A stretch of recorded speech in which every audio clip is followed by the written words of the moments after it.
Hola, soy María Eugenia Alonso Piñeiro y estamos por comenzar Punto de Impacto. Sí, ya, ahora, en un minuto, Punto de Impacto. No se olvide de 15 a 16 como todos los miércoles y la actualidad, la política, la economía. Ahora, Punto de Impacto. Ya empezamos.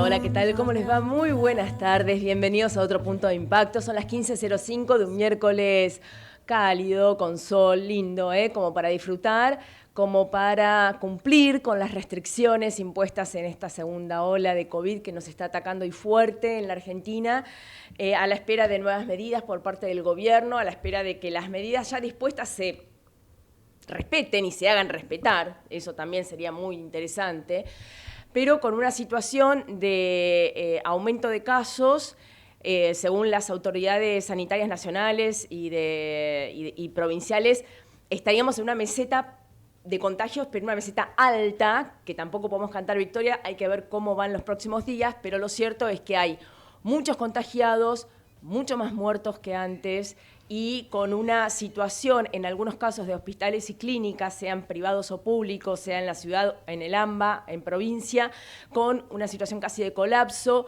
con poco oxígeno, realmente con pocas también camas de unidad de terapia intensiva disponibles.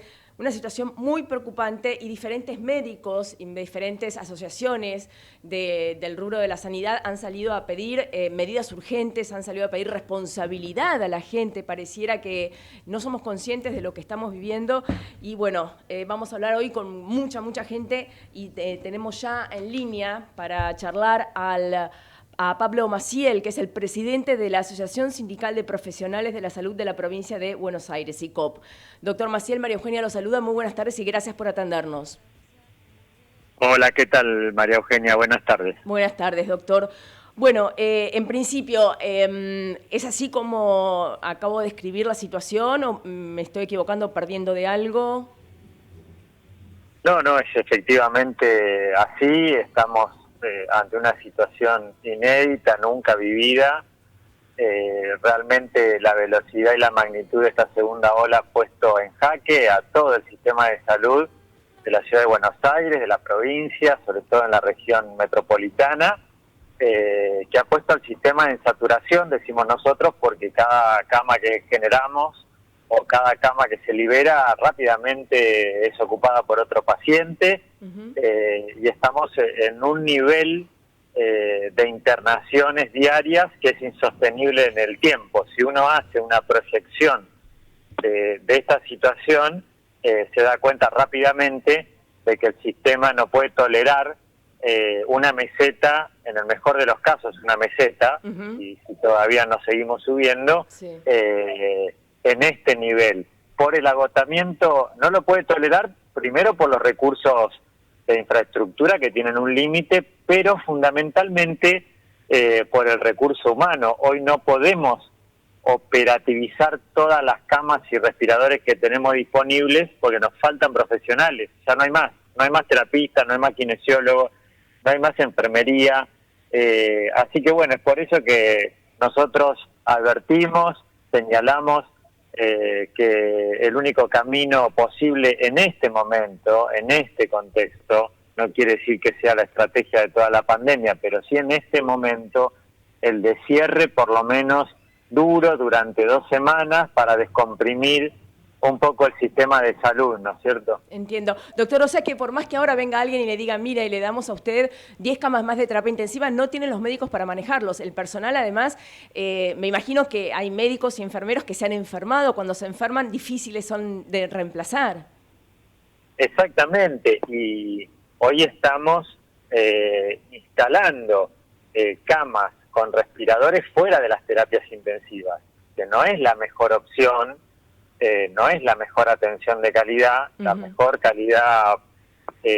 Tenemos pacientes conectados a asistencia respiratoria mecánica en todas las guardias, que no son terapias intensivas. Y el personal que está en la guardia no está dedicado exclusivamente al paciente que está ahí internado, porque además tiene que hisopar pacientes, tiene que atender las ambulancias que llegan con politrauma, en este nivel de circulación de personas, estamos con una sobrecarga laboral que es insostenible. Entonces nosotros no tenemos ninguna duda de que hay que cerrar las actividades, tomar algunas medidas un poco más duras de las que se han tomado. Nos da la sensación de que son insuficientes las que se han tomado. ¿Usted diría que sería conveniente que mañana salieran a anunciar una fase 1 estricta 15 días? Lo ideal, sin ninguna duda, es una fase 1 15 días. Lógico que en el nivel de pobreza que tiene nuestro país, de crisis económica, es imposible acorralar a un sector de la sociedad para que elija entre la enfermedad o el hambre. Claro. Entonces, bueno, el Estado deberá destinar los recursos para que se pueda hacer esa fase 1, ¿no es cierto? Entonces ahí viene otra discusión, que son cuáles son las prioridades económicas. Pero eso queda en la esfera de la economía. Claro. Nosotros desde nuestro sector no lo que nosotros decimos es, este nivel colapsa el sistema de salud. Si colapsa el sistema de salud, no vamos a tener jornadas con 500 muertos por día, vamos a tener jornadas con 1.000, 1.500 muertos por día. Y eso es lo que queremos evitar a toda costa. Además que nosotros sabemos que, llegado el caso de que no haya más oxígeno o de que no haya más camas, los que vamos a tener que transmitirle esto a las familias cuando lleguen a los hospitales somos nosotros. Claro, claro. Y es una situación que realmente no deseamos para nada. Horrible, me imagino. Doctor, en el día de ayer la propia ministra Bisotti habló acerca de la necesidad de cuidar el oxígeno, de hacer un uso racional. No sé cómo se puede hacer un uso racional en hospitales de oxígeno. No sé cómo sería el irracional en realidad. Tengo entendido que además, a través de este año de pandemia, ustedes los expertos han aprendido que por ahí con un mayor insumo de oxígeno al paciente se puede llegar a demorar la entrada a la terapia intensiva.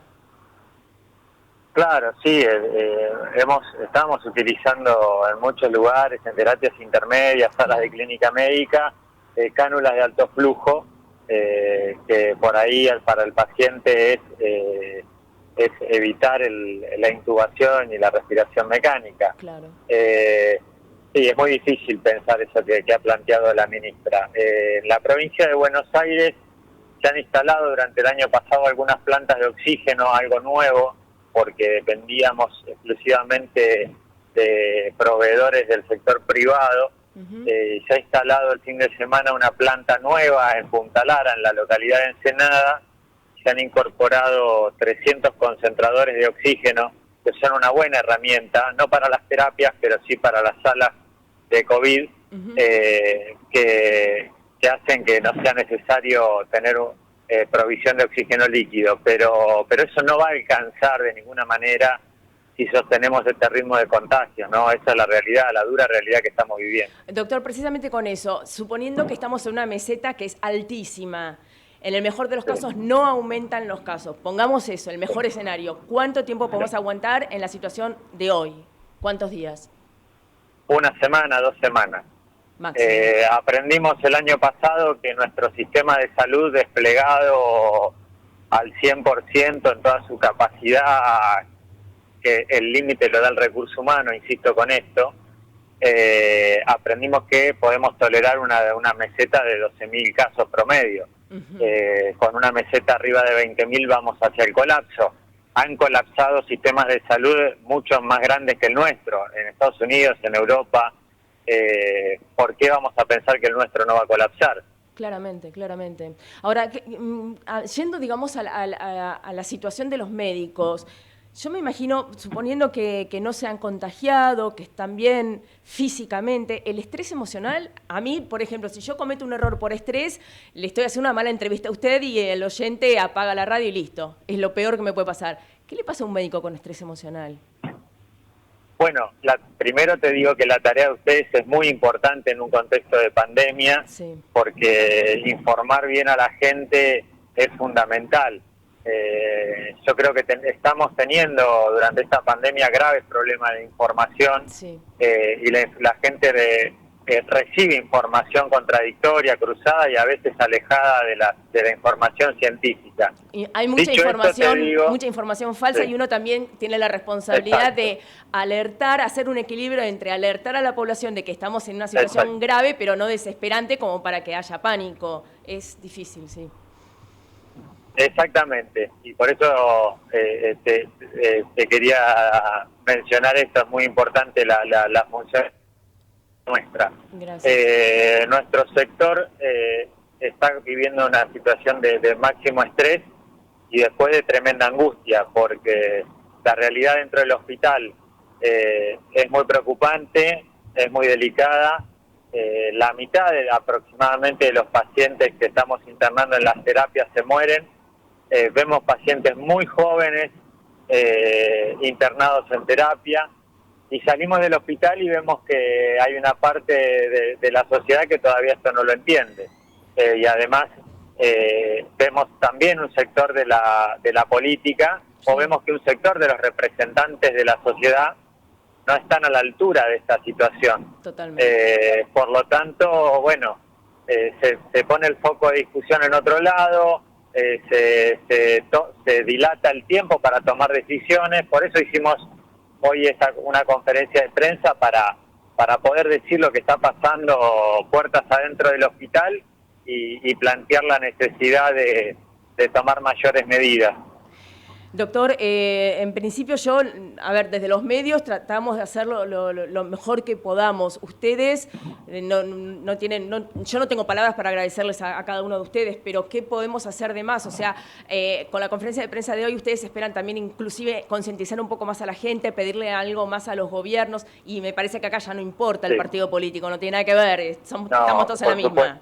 Está bien. Por supuesto, estamos todos en el mismo barco. Lo que nosotros pedimos a la sociedad y a las autoridades de todos los niveles y de todos los sectores políticos es que tengan mayor empatía con el personal sanitario, porque estamos dando todo para poder atender a cada bonaerense que llega a un hospital.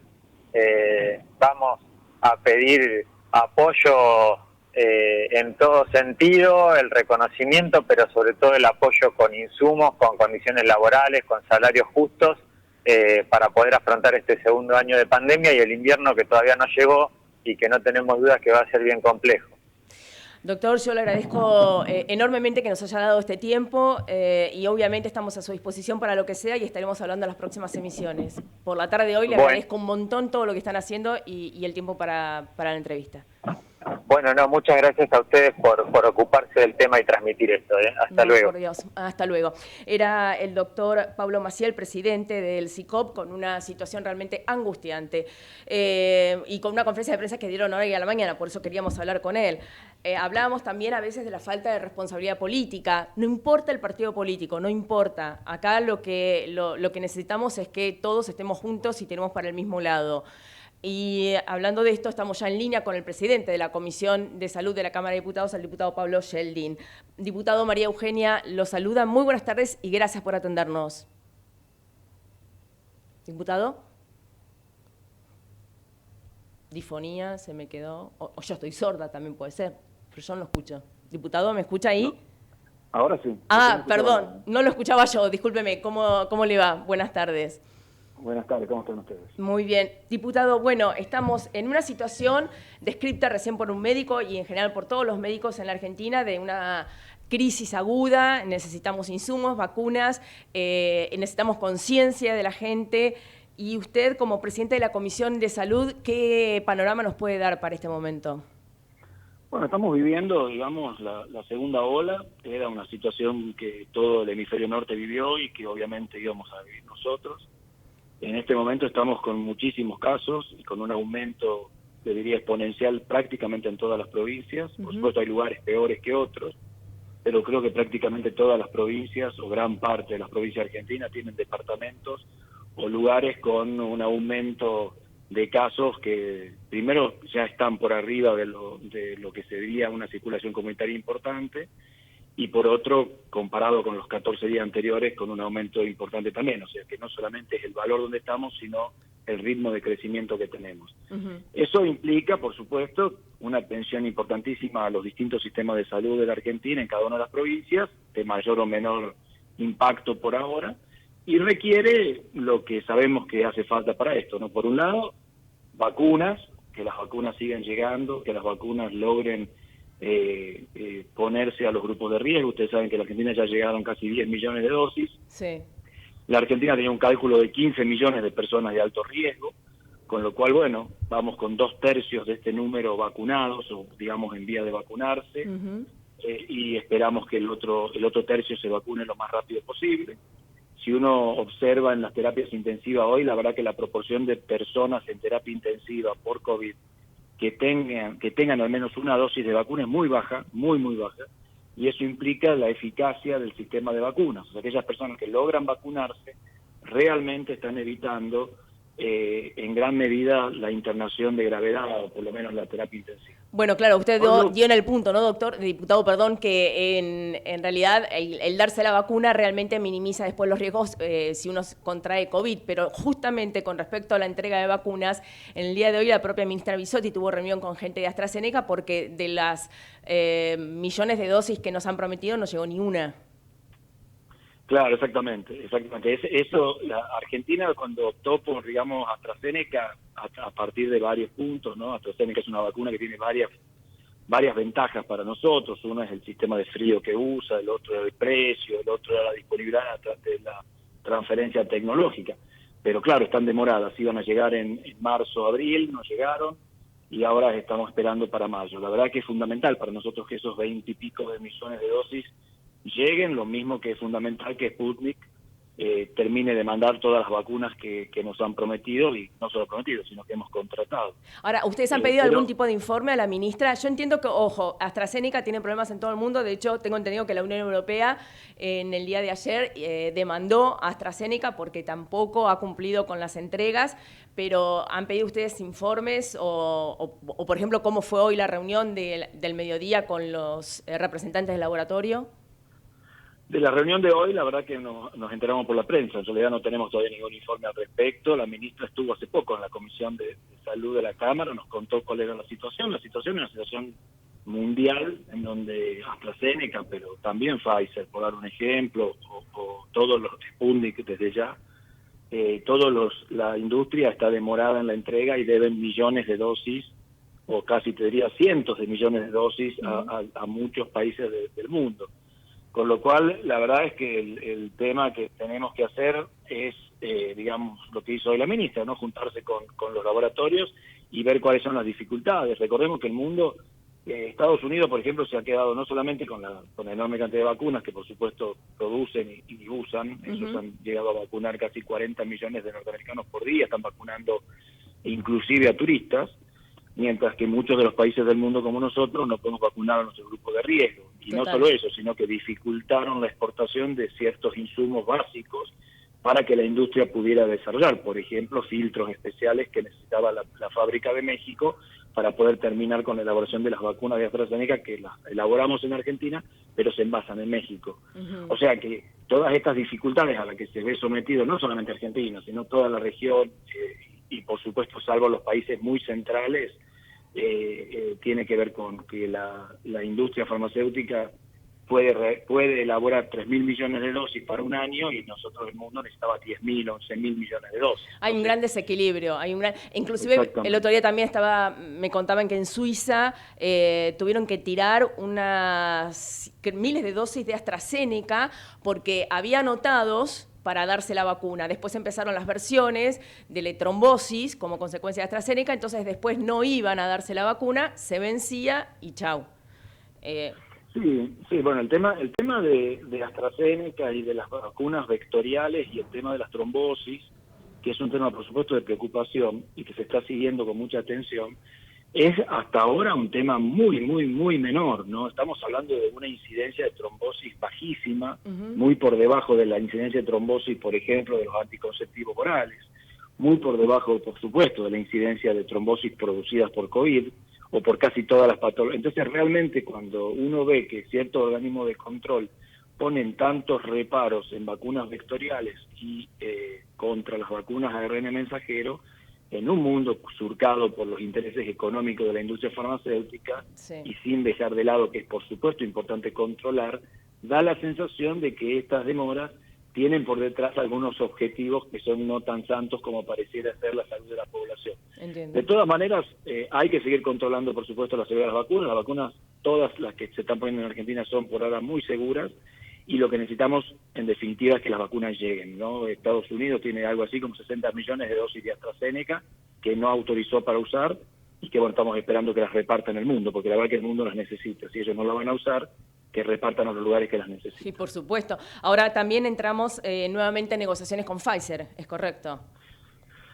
Bueno, ojalá, también enterados un poco por la prensa, de hecho de que, bueno, yo creo que nunca se paró las negociaciones con Pfizer. Ustedes saben que Pfizer tiene todo un equipo acá argentino que está intentando resolver el tema de la incongruencia legal o de la imposibilidad legal. Yo, diputado, le cuento, o sea, uno con Pfizer está como, escucho, a la mitad, digamos, del arco político decir que nos pedían hasta hielos continentales, informes que dicen que nos pedían soberanía.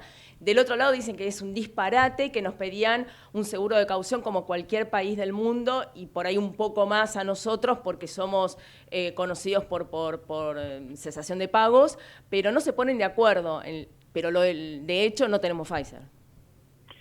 Sí, en realidad el tema con Pfizer no pasa ni por el seguro de caución ni por los hielos continentales, sino que en realidad pasó por una palabrita que se puso en la ley que decía que la Argentina no iba a pagar las indemnizaciones que ocurrieran por los efectos colaterales de esta vacuna si existieran, que era lo que el laboratorio pedía y le pide a todos los países, pero que nosotros dijimos que la íbamos a pagar, pero si se demostraba negligencia.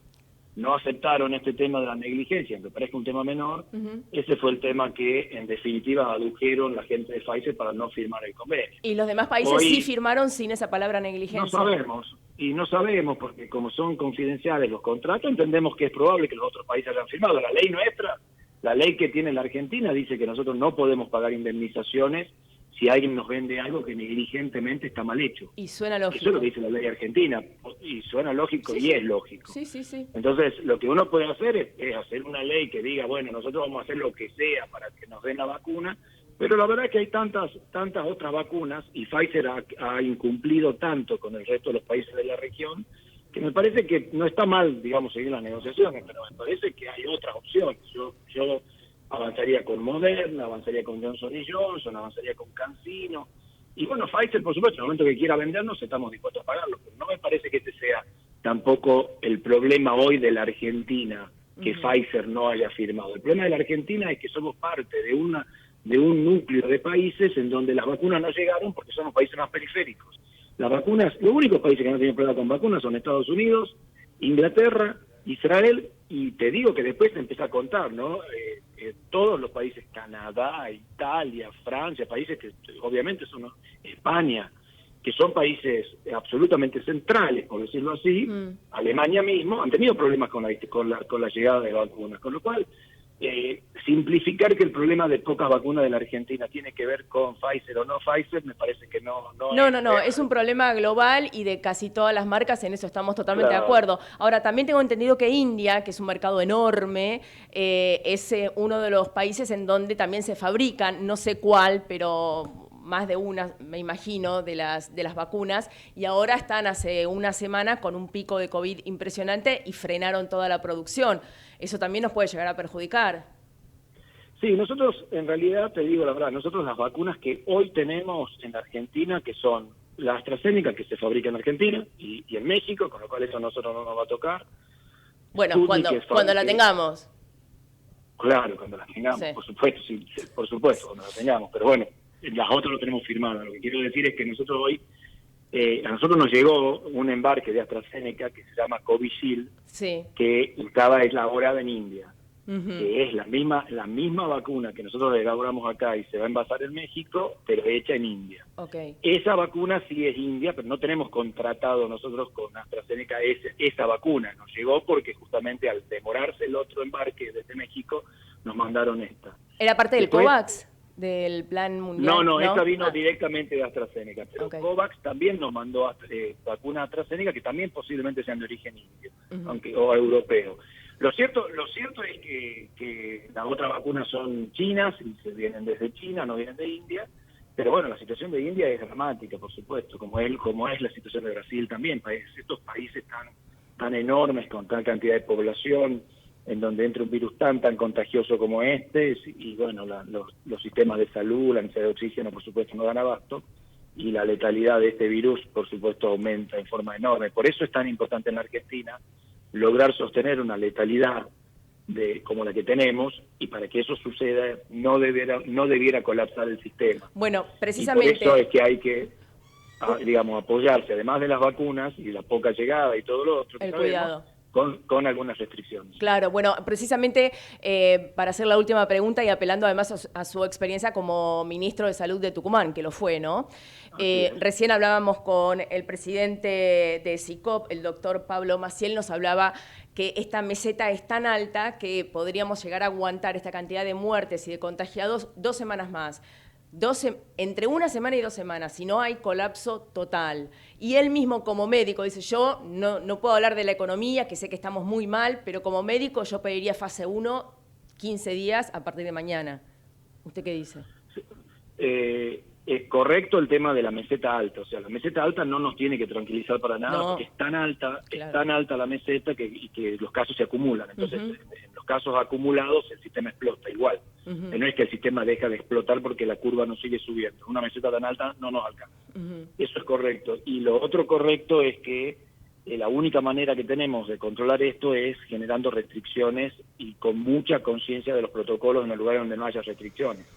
O sea, quizá uno no necesitaría una fase 1, porque de vuelta, como bien dijo el doctor, hay temas que por ahí exceden al tema puntualmente sanitario, pero sin duda, toda aquella actividad que no esté protocolizada hoy es de altísimo riesgo y debiera ser o suspendida o puesta bajo protocolo, por decirlo así. Situación difícil, vamos a ver cuáles son los anuncios en las próximas 48 horas en boca del Gobierno Nacional, pero bueno, difícil sobre todo cuando uno ve de repente que uno individualmente hace todo lo que le piden y después ve una manifestación de miles de personas todas juntas, amuchadas y sin ningún tipo de responsabilidad.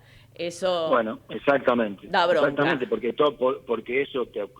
eso esa manifestación te genera casos, te llena la terapia intensiva y por ahí vos te contagiás o algún familiar tuyo se contagia y no consigue cama. Tal cual, tal cual. Que esto es lo que necesitamos, entender que la responsabilidad es de todos para con todos. Y que un grupo de irresponsables o de gente que no entienda la responsabilidad social afecta en forma directa a toda la población. Y repito, como vengo diciendo en todos los programas, no me importa el partido político ni qué tipo de manifestación de padres, de organizaciones sociales, es el objeto de todo el mundo. O sea, no hay que hacer manifestaciones, punto, entendámoslo, o nos vamos a morir todos, listo. Exactamente, hay que elegir. Porque el virus hoy no reconoce ninguna diferencia, o sea que nosotros tampoco debiéramos poner esto en ninguna grieta porque el virus no la reconoce. Tal cual. Así que no hace falta que se la mostremos porque al virus le da lo mismo. Tal cual.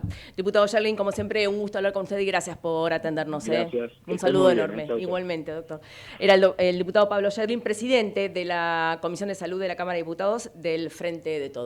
Tanda y seguimos. Plan de vacunación COVID-19. Empezamos a aplicar la vacuna en más de 180 puestos en la ciudad.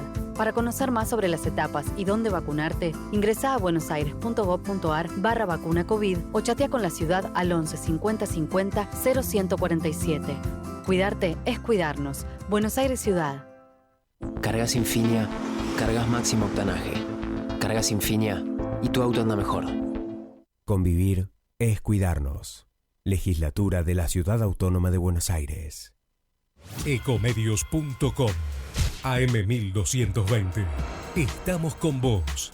Estamos en vos.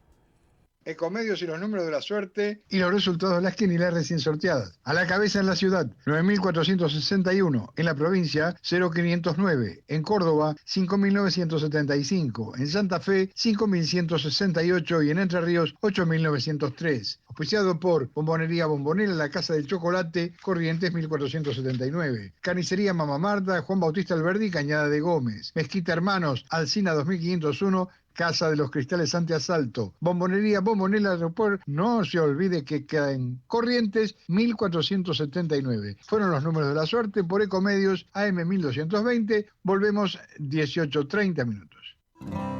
De chico supe que no era hijo biológico de quienes me criaron. Durante años no hice nada con eso. Ya de grande, Vanina, mi compañera, me dijo que podía ser hijo de desaparecidos. Pero algo me frenaba. La culpa, el miedo.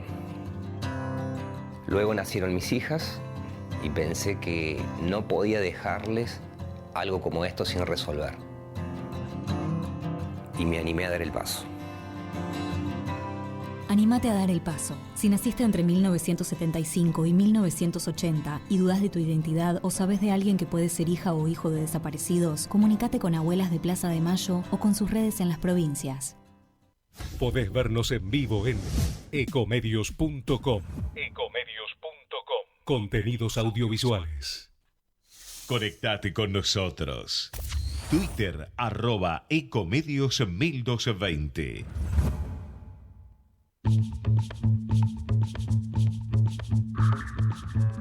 En el mundo habrá un lugar para cada despertar, un jardín de paz. Bueno, seguimos hasta las 16 con mucho más punto de impacto. Y antes de la próxima entrevista, obviamente, nos tiene acaparado la atención y el tiempo todo esto del COVID, la segunda ola. Pero ustedes saben que en el día de hoy el diputado Esteban Bullrich dio a conocer a través de las redes sociales la confirmación que sufre la enfermedad ELA, que tiene que ver básicamente con atacar algunos nervios. En este caso le pasó al senador por cerca de la cara, con dificultades para poder articular, para poder hablar bien. Recibió enseguida el apoyo de todo el arco político, de la vicepresidenta Cristina Kirchner. Es una situación realmente difícil y los que lo conocen de hace mucho y son amigos hablan del temple del senador y que, bueno, que va a salir de esta. A ver, no es reversible, pero tiene mucha garra el senador, así que le han deseado lo mejor de lo mejor desde acá también, obviamente. En estos casos, ¿no?, cuando uno habla de enfermedades o de la vida y la muerte, como lamentablemente estamos hablando ya hace más de un año en el mundo, desaparecen los lineamientos políticos, las diferencias, o deberían desaparecer. Porque, bueno, usted me dirá, no, María Eugenia, nada que ver, no me jodas. Está bien, tienen razón, y más en un año electoral y más en la Argentina. Pero cuando los papas queman, se ve que ya no es que no sirve de nada pelearse políticamente, es que es contraproducente, no hacen nada por la salud de la población, y si lo quieren ver desde el punto de vista político, y también les va a jugar en contra. O sea, si la clase política, gobernante y opositora, no se ponen de acuerdo en trabajar para la salud de los argentinos, si no lo hacen por interés de la salud de los argentinos, si no lo hacen por consideración, por solidaridad, háganlo por especulación. A mí la verdad no me importa, porque háganlo por especulación. Sean bien fríos. Si no nos salvan de esta, no los van a votar nunca. Ni en las PASO, ni en las generales, ni este año, ni el otro.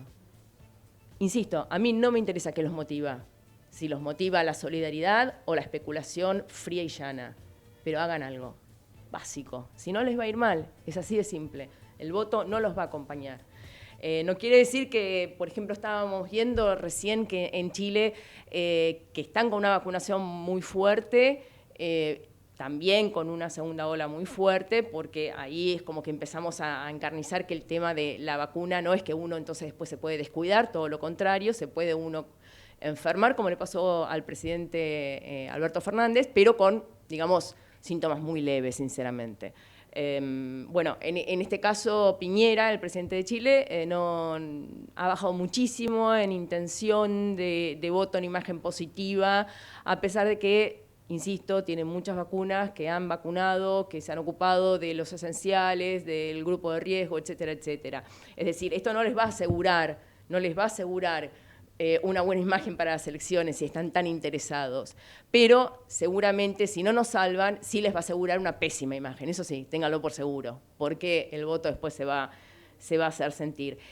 Ustedes, como saben, se ha retomado el diálogo con la Ciudad de Buenos Aires, específicamente con Larreta, con Rodríguez Larreta, y hay reunión el día de hoy, y entre mañana y pasado ya se van a dar las nuevas indicaciones para nuevas restricciones. Así que vamos a ver cuáles son las mismas, si es cerrar, por ejemplo, la General Paz, cerrar los accesos, vamos a ver por dónde van. Lo cierto es que algo hay que hacer, y el otro día un médico escribió una carta pública y que era más que nada un grito. El médico decía, es grito porque no se oye la voz de la mayoría, es desesperado porque no hay calma donde reina la muerte. Quien lo escribió es Emanuel Álvarez, que es el director del Hospital Mariano y Luciano de la Vega. Doctor Álvarez, María Eugenia lo saluda, muy buenas tardes y gracias por atendernos. Muy buenas tardes, gracias por llamar. Por favor. Doctor, bueno, usted como que estuvo en boca de todos con esta carta que fue impecable realmente, un poco también como para llamarnos la atención a todos nosotros, ¿no? Los que no estamos en la trinchera como ustedes y que lo que ustedes ven diariamente ya no lo quieren ver. Sí, porque fue un intento de socializar la angustia que tenemos, ¿no? De que todo el mundo, bueno, trate de ver lo que se está viviendo entre cuatro paredes y la preocupación y el miedo que tenemos de lo que se avecina. Porque nosotros creemos que nadie quiere vivir eso, nadie quiere que haya colapso sanitario, pero bueno, a veces hay que decir las cosas en forma un poco cruda para que se entienda, no para hacer terrorismo y generar pánico, pero lamentablemente para que se asuma una realidad que además en Argentina tenemos la posibilidad de haber visto otras experiencias en otros países que sí colapsaron su sistema. Incluso hay países que no están por la segunda ola, ya están por la tercera o cuarta ola de COVID. Exacto. Entonces, el planteo es como de sentido común. Bueno, si todo esto pasa así, si acá las condiciones están así, si ocurre esto, ocurre lo otro, ¿por qué en Argentina no va a ocurrir que hay un colapso? Si en los países desarrollados hubo colapso, y en los países donde incluso hay mayor vacunación también hubo colapso, entonces ¿por qué no va a ocurrir así acá? Entonces es como un pensamiento mágico que es más fácil, más cómodo pensar, pero que no es la realidad. La realidad es que vamos camino a una situación gravísima de ocupación de camas hospitalarias por COVID y por no COVID, y eso significa que va a generar enfermedad, va a generar muerte, va a generar mucho dolor en la población, y nosotros tenemos que hacer lo imposible por evitarlo. Eso es un poco el planteo. Y después al final, y con esto te dejo, me parece que sí, nosotros apoyamos las medidas que se tomaron hasta ahora de restricción de circulación, porque sabemos que es lo que está demostrado que disminuye la circulación del virus y los contagios, pero creemos que hace falta un poco más. Y después, si me preguntas a mí, bueno, ¿qué más hace falta? Y bueno, ponerle el nombre que sea, fase 1, pero no importa el nombre, lo que quiero decir es que tiene que ir a una orientación de que no puede seguir todo igual, digamos. Tenemos que frenar esta circulación desmedida, ese es el punto. Doctor, porque además uno todos los días va recibiendo un parte y dice 300 muertos, 400 muertos, 500 muertos. Parte de esos muertos ustedes los ven a la cara y después tienen que ir al familiar y decirle se murió. Exacto. Me imagino que también ese grito de angustia. Es terrible eso. Ahora, y además es terrible eso porque cada vez quedamos menos en las trincheras. Eso nadie lo dice, pero el equipo de salud está muy devastado, agotado, cansado, después de no haber tenido prácticamente ni días de descanso desde el año pasado, y ahora asumiendo, y cada vez con más necesidad de recursos humanos, porque cada vez ampliamos más camas, habilitamos camas donde no hay, donde hay un pasillo, donde hay una habitación vacía. Acá en Moreno, por ejemplo, estamos por abrir 80 camas de hotel que se van a transformar con oxígeno para atender pacientes. Es decir, más ya no podemos hacer, y cada vez somos menos, y nos enfrentamos al dolor de decirle a la gente, ver los muertos, ver los familiares llorando, es una cosa de todos los días. Mira, te digo algo muy crudo, que no sé si lo dije hasta ahora, nunca, pero a veces la ocupación de camas solo se sostienen las camas libres porque hay una proporción de pacientes en terapia intensiva que sí o sí se mueren y sí o sí se van a morir. No sé si me explico lo que te quiero decir. Totalmente, totalmente. Y hay que ser crudo para que también nosotros lo podamos entender, porque no es lo mismo, insisto, ustedes los ven cara a cara todos los días y nosotros lo leemos, lo escuchamos, pero no es lo mismo. Sí, es terrible la situación y bueno, yo intenté, y que insisto, no es una cuestión solo del Hospital de Moreno, de nuestros hospitales acá en Moreno, sino que es una cuestión general de la cual yo me hago eco porque hablamos aparte entre todos, de clínicas privadas, obras sociales. Es más, doctor, todos le cuento, estamos en la misma. Recién hablé hace unos minutos con Pablo Maciel, que es de SICOP, Sí. también ahí de la provincia, y me decía que están a punto, no hoy, pero están a punto de colapsar si esto sigue así en 1 o 2 semanas. Y es más, me dijo que si mañana le regalan 10 camas de terapia intensiva, no tiene los médicos. No tiene los médicos porque Exacto. el personal es finito, están cansados, algunos enfermos y hay un límite. Exacto, por eso frente a la pregunta es bueno, pero o comentarios que te dicen, bueno, pero no se puede inventar más camas, y no se pueden inventar más camas, porque no se puede poner una cama de terapia intensiva o de un paciente que necesita oxígeno en cualquier lado, y aún así, si tuviéramos hospitales vacíos para poner esas camas, no tendríamos el personal suficiente y entrenado para poder hacer que ese paciente esté ahí cuidado por personas. Doctor, por profesionales. Usted está hace 1 año y medio con la pandemia. Usted asumió en el hospital un mes antes, ¿no?, de la pandemia. Sí, yo asumí el 19 de febrero y la pandemia empezó en marzo y en Moreno empezó exactamente el primer paciente que recibimos con COVID fue el 14 de marzo. Ah, no, lo suyo es fácil, ¿no? Lo suyo es, dijo, yo me dedico a esto. Sí. No, la verdad. ¿Tiene algún amigo, familiar o colega que haya sido enfermo de COVID o muerto? Sí, bueno, dos de mis tíos fallecieron por COVID y fallecieron en uno de mis centros acá en Moreno y que ellos vivían en Merlo y bueno, sí, me pasó, me tocó y además nos tocó ver enfermarse muchísimos compañeros internados. Acá tuvimos la suerte de no tener ningún fallecido de COVID, pero sí tuvimos fallecidos que nosotros decimos no fallecieron de COVID, pero sí por la pandemia, ¿no?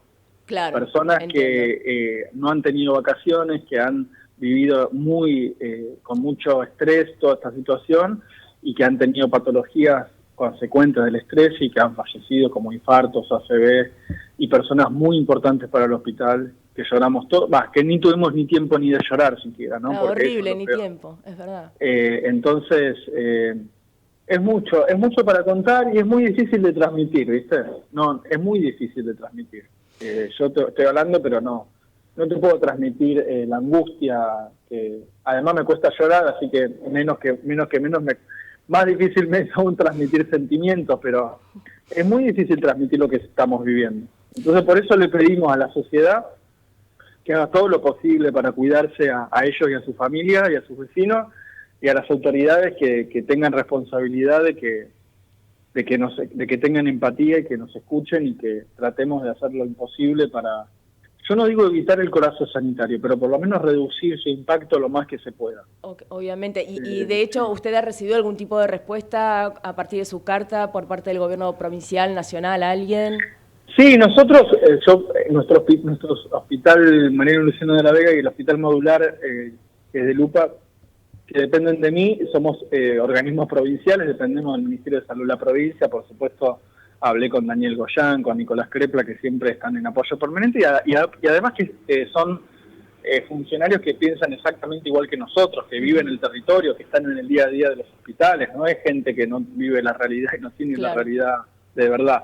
Entonces compartimos el diagnóstico, compartimos la orientación. Bueno, yo lo escuchaba a Daniel Goyán hablar esta última semana también de la necesidad de más restricciones.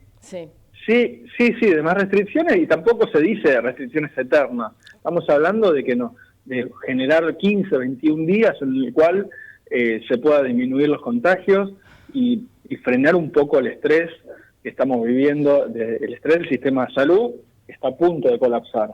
Que yo lo digo en la carta, en realidad ya el colapso ya está.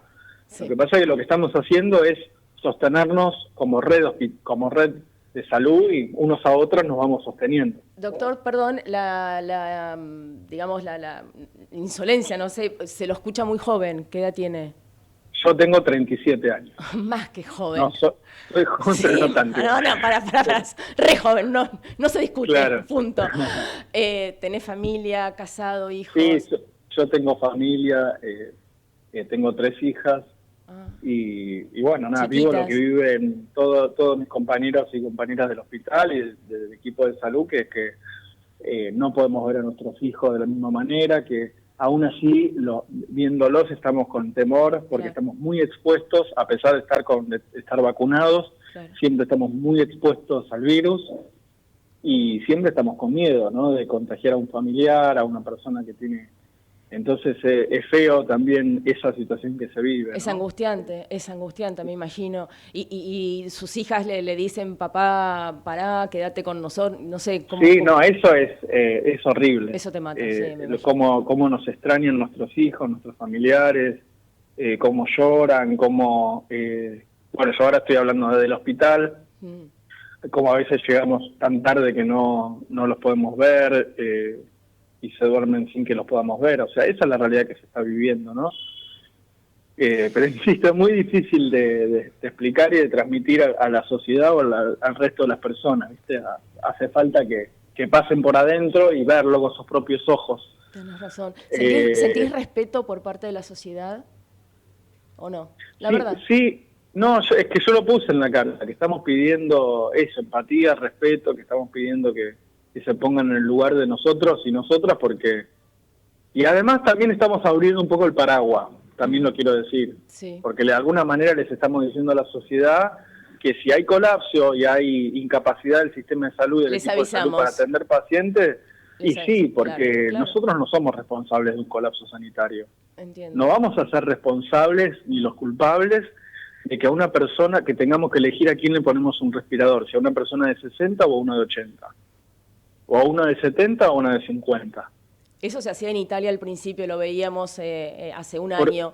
Se hacía porque hubo colapsos sanitarios. Exacto, exactamente. ¿Ustedes tienen algún protocolo de bioética para hacer eso? Sí, nosotros tenemos comité de ética en todos los hospitales, que son equipos interdisciplinarios que van a apoyar a todos los profesionales las 24 horas cuando tengan que tomar la primera decisión así, cuando tengan que tomar esa decisión.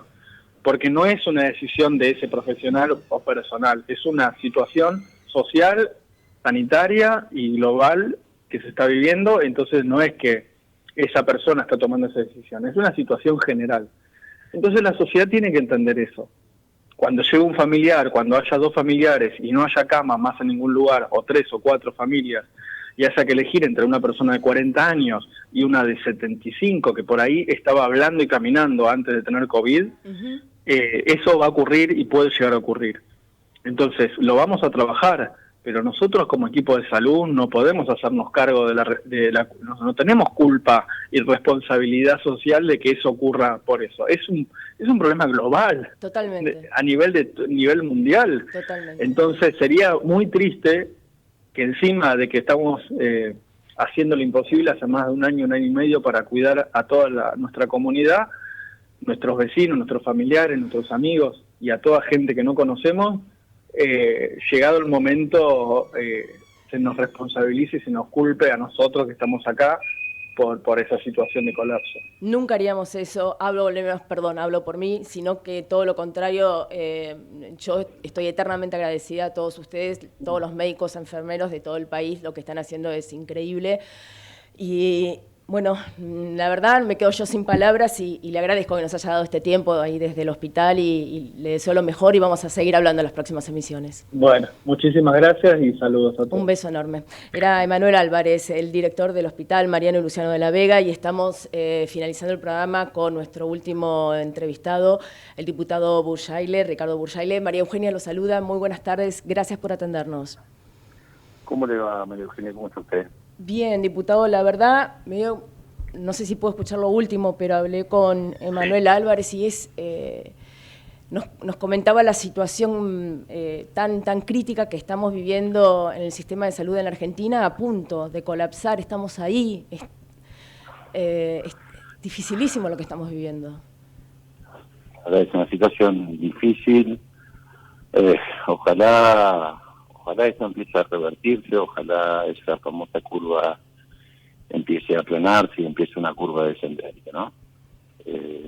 mi provincia, en Formosa, los casos han crecido sustancialmente. Bueno, uno ve la capital federal y en mayor grado la provincia de Buenos Aires y muchas localidades del interior. Pero fundamentalmente uno ve esa zona que es un foco muy importante. Por supuesto que es preocupante porque es lo que irradia esta situación que estamos viviendo, la preocupación sanitaria y creo que compartimos todos. A mí la verdad me parece que el tema de la grieta y el año electoral y los insultos de uno y otro lado a mí me tienen harta, y yo hago periodismo político hace muchos años, pero en este momento no está bien, está mal. Y sea de ustedes, de Macri, de Alberto Fernández, el otro día Cafiero dijo que la oposición se regocija ante las muertes por COVID. Una cosa así dijo. Bueno, a nosotros nos acusan literalmente de asesinos en Formosa. Bueno. Asesinos. Carteles diciéndonos y responsabilizándonos por las muertes. El ministro de Gobierno en conferencia de prensa diciendo que somos irresponsables, que generamos el caos sanitario. Bueno, es lamentable, la verdad. Tendremos que estar todos trabajando. Si usted me pregunta cómo se hace esto, en mi opinión, va de arriba hacia abajo. Claro, sí, desde ya. Quien sea, póngale usted, va de arriba hacia abajo. Siempre, todo, obviamente. No puede la máxima magistratura decir una cosa y hacer otra, pedir restricciones y no cumplirlas. Estoy totalmente de acuerdo. Y de ahí también diputados, senadores, etcétera. Todo. ¿Sabe por qué? Porque nadie quiere que... A mí no se me ocurre que se me enferme alguien. Yo me enfermé de COVID. ¿Usted lo sufrió? Mi madre se enfermó de COVID. Mi hermana. Mi abuela, que cumplía 100 años... Nunca sabremos si se enfermó de COVID, pero mi abuela está bárbara, gracias a Dios, pero estaba en la cabeza de mi madre. Entonces, a mí se me ocurre y me parece nefasto que alguien pueda pensar que una persona se felicita por eso. Acá en Formosa ha muerto gente que obviamente estaba en este caso en contra del gobierno, y hay publicaciones, vos sabrás de los fakes y de los voceros del gobierno riéndose de los muertos. No, eso es una animalada, así nomás le digo. Bueno, yo te cuento lo que está pasando en Formosa. Nosotros ante esa impotencia que uno siente, vos decís, ¿qué se hace? Realmente no, yo diría seguir trabajando para adelante, dejar de ver las elecciones, hubo reunión, a ver si pasan o no las paso. La verdad, se está viniendo lo peor. Posiblemente no nos quedemos en esta meseta alta. Se está viniendo algo peor, posiblemente, y tenemos que estar preparados. Dios quiera que no. Dios quiera que no, y que la verdad, que las máximas autoridades digan, che, hay paraguas que no vamos a hablar ahora. Poné en ese paraguas el que quieras. Yo no voy a decir cuál no queremos hablar nosotros, y vos no digas cuál no. ¿Me entendés? Es decir, yo digo acá en este reportaje, ¿no? Para no abrir susceptibilidad, y seguramente del otro lado dirán, pero hay temas que no vamos a tocar por respeto a toda esa gente, a los casi 3 millones de infectados, a los más de 60 y pico de mil muertos. Entonces vamos a centrarnos en qué cosa vamos a discutir, cómo solucionamos este tema. Pero nos vamos a sentar y lo vamos a discutir porque es fácil consensuar cuando uno está de acuerdo. Es fácil dialogar si vos y yo estamos de acuerdo. Qué buena periodista es María Eugenia, qué buen diputado es Ricardo. El problema es decir esto mismo cuando no estamos de acuerdo. Claro, veredas opuestas, pero tenemos un objetivo común. Y bueno, ahí anda a negociar. Y bueno, hay que hacerlo. Eso es parte de la madurez política que no se ve. Pero es que se dialoga cuando se está en desacuerdo. Claro. Si no, no hay diálogo. Claro. ¿No? Entonces, el desafío es ese, y yo creo que lo tenemos que hacer todos, pero empieza desde arriba. No me parece, y esto sí permitime, no me parece agresiones a las autoridades políticas, provinciales, nacionales. El primero que tiene que plantar la bandera por orden jerárquico es el presidente. Correcto. Porque el mismo día que el presidente dice, los convoco a la unidad, Cafiero sale y dice, disfrutan de los muertos. Y en Formosa nos acusan de asesinos. Y qué sé yo, y en otros lugares, no, muchachos, bajen los decibeles. ¿Entendés? Pero también se necesita, también se necesitan explicaciones. a puerta cerrada, si querés. ¿Por qué estamos como estamos? Me llamó la atención, recién hablé con Shedlin, que es el presidente de la Comisión de Salud de Diputados, y le pregunté si le habían dado alguna explicación, por ejemplo, de la reunión que tuvieron hoy la ministra de Salud con los de AstraZeneca. Me dijo que no, que se enteraron por los medios que estaba la reunión. Me parece que falta ahí una vía de comunicación importante. Pero bueno, un sinceramiento, porque si ya está hecho, digamos, después discutimos culpabilidades o responsabilidades, pero dentro de esa madurez que estamos hablando de la clase política, tenemos que salir ¿qué pasó con Pfizer? Claro. Que porque ayer veía un programa de televisión que decían que pidieron los hielos continentales, la reserva de agua, la reserva del Banco Central. Hay de todo, hay mucha versión dura. Señores, la verdad, ¿qué pasó con Pfizer? Señores, la verdad, ¿por qué AstraZeneca no entrega habiéndosele adelantado planta, digamos, no?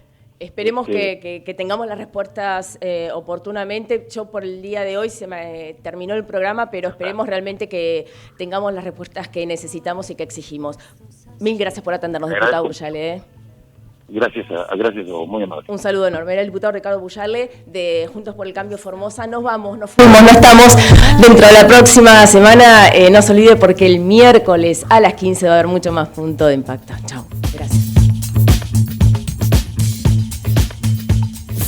Desde Buenos Aires, transmite LRI 224, AM 1220, Ecomedios.